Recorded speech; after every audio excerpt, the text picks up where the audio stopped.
Ito, paglabas mo dyan, yan sa Habson na yan, pagkakaliwa mo, City Hall na ng Pasig. Kay Mayor Vico Soto. So, ayan ang daming tindahan ng ulam. Ayan, tindahan ng ulam, tindahan ng... Ito, mga Photoshop. Ang daming ulam. Ni ate. Oh, ang daming ulam. Hindi pa. Dami na rin ulam. And this is my pork meat section sa Habson.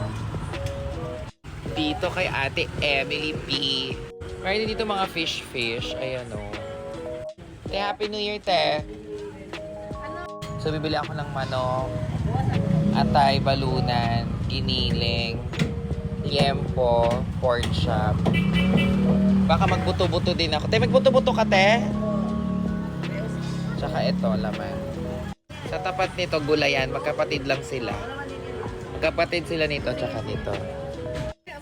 Ang sarap naman nun, mother. Sinigang na sa bayabas. Sinigang na bayabas ang ulam ni mother.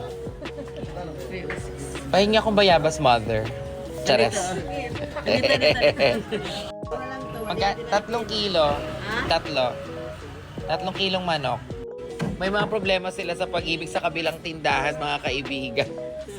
Dito. Meron silang mga problema sa pag-ibig daw. Nangingi sila ng advice sa akin. Ang advice ko lang, Apple,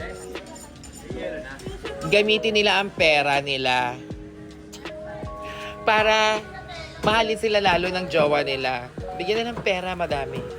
Alam mo naman na ang cut ko, adobo cut, tinola cut, pero pakigiling. Atay balunan, 2 kilo, please. Buto-buto, magkano buto-buto tayo malaman? Magkano buto-buto tayo? 350. Okay. Gawin mo tayong mga 350. Pengi din 1 kilong giniling. Ito na. Thank you, ate. Oh, may isda din dito. Oh. May isda. Sama ko kayo dito sa likod. At